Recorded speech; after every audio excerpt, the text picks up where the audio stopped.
Hi, welcome to OutRight TV, a weekly video and podcast bringing you stories of LGBTIQ people and allies across the globe as we face the COVID-19 pandemic together.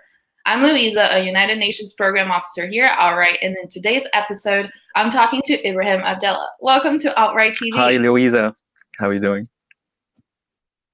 I'm good. Thank you for talking to me today. I have known you for a really long time, and I could describe you as many things, and I think all the people that we know together could say a lot of things, but why don't you describe yourself to our audience? Uh, so hi, I'm Ibrahim from Egypt, living now in London. I am LGBT activist and queer. So, more details, or is Yeah, that good as a tell start? people that you're now vegan. I'm now a vegan. I'm now a vegan. Right now, I'm living in London. I'm working mainly in translation and interpreting. I have a degree in human rights where we met each other, University of Essex. And that's pretty much about me right now. Oh yeah, a shout out to all of our Essex friends who are watching this video. Oh no.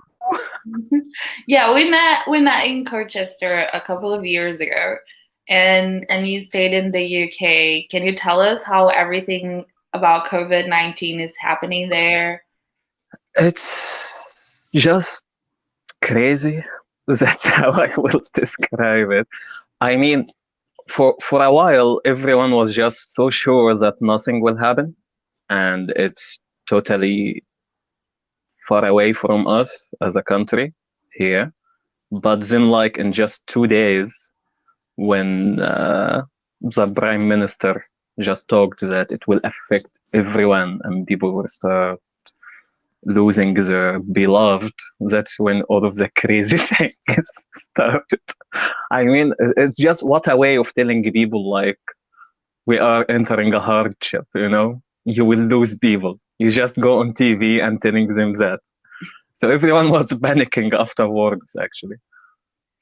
Well, yeah, and how are things in Egypt? Are they getting better?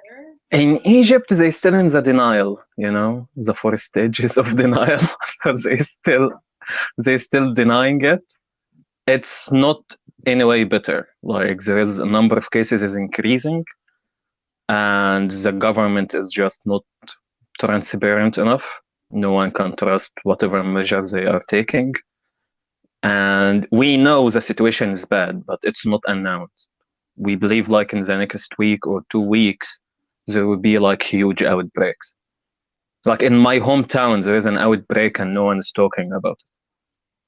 Yeah, the lack of information and how everyone's dealing it's really crazy. Um, Yeah. And are you seeing any impact on people working with human rights, with LGBT activists during this pandemic? You mean here or back in Egypt? Both. Here, I'm not in contact with many LGBT activists, so I don't know actually how it affects them.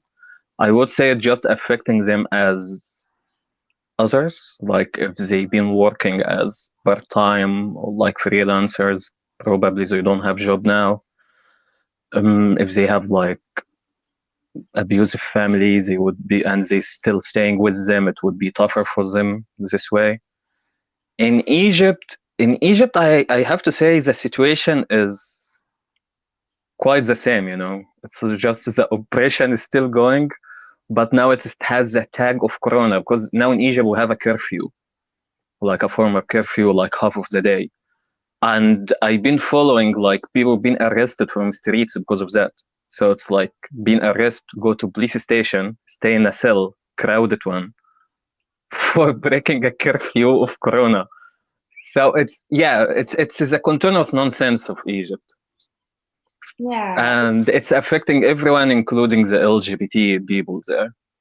Again, with the same thing, it's like if they're staying with abusive family or if they have to just lock themselves down inside houses, and it also affecting them like mentally. They are not like as social as before. Yeah, I think it's been hard for everyone. Has the social distancing and being inside been hard for you? No. You know me. If there's something I'm doing, it's just staying inside. So for me, it's normal. I mean, like I am, what is the word? Introvert. Like I'm just like to stay indoor most of time. Maybe once a week or once every 10 days, I may go out to do some activity. But so it's a little bit different from my normal days. Nothing changed much. Now everyone is sharing my lifestyle, so I'm kind of not feeling like I'm the not ordinary guy or not ordinary person in this household. Now everyone is almost like doing what I used to do. So I'm feeling like, I'm with my crew now. That's great. And since you're an expert at staying in, and you've always been since I've known you, can you give people some tips on how to pass the time and what to do inside your house? Any TV shows, books, anything? Yeah, I mean, how to stay long time inside the house. Don't do all of your activities at once. Spread it all over the day, you know. Have a very slow routine. It's like if you need to clean your room, don't do all of the cleaning at once. Don't make it an hour. Make it 3 hours of cleaning. And there is like do some other activity in the middle. If you are reading a book, don't just consume it all one a day. Just be slow, take your time, chill. It's fine to read some pages and then like have some daydream and then return back to read. So actually, just being relaxed. Just relax in whatever you are doing would help you staying inside for longer times without feeling you are doing nothing or like missing some activities outside. Because in some places like London, the life is very fast. The life rhythm is very fast, and everyone at some point feels that's a normal thing. I should act this fast. I should be there in half an hour, staying, and then go that other place, and then go there and do this and do that, and do a lot of things in the same time. But I believe like life shouldn't be like that. People should just chill doing stuff, even the most important stuff. Yeah. Yeah. For TV shows, I'm not actually. I canceled all of my accounts on Netflix, Amazon Prime, all of these. I don't watch TV anymore. Maybe from time to another I watch a movie, but it's not like Hollywood stuff. It's like very heavy movie. The kind of movies like Antichrist, stuff like that. So you are watching it and you need to rewatch it many times so you can understand what is happening. So that's also another tip. Don't watch easy movies. Watch movies that need a lot of thinking. So basically, what I'm getting is take your time, think And about things. You're yeah, not missing anything in the outside world because nothing else is happening right now. And if you exactly. worry, you're not missing anything.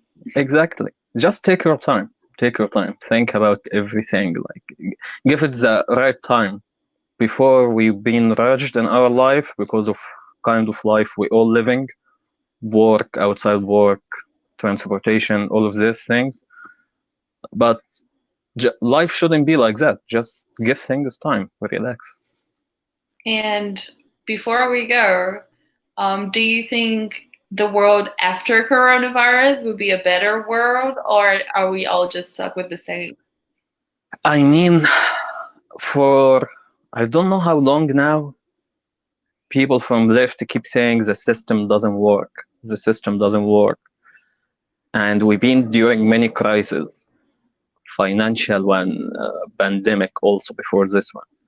And the system was still like know how to deal with it in a way or another. But this time it's a great example of showing what we were meaning by the system is not working.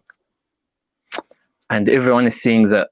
And everyone is affected by that. People who lost their jobs or just can't get the right health care or so I believe, yeah, the mentality of people looking to how the system is operating will change. But will that change the system itself? I have no idea. And yeah, the awareness would be higher. People will see stuff that they didn't used to see before. But would that make any change? I don't know.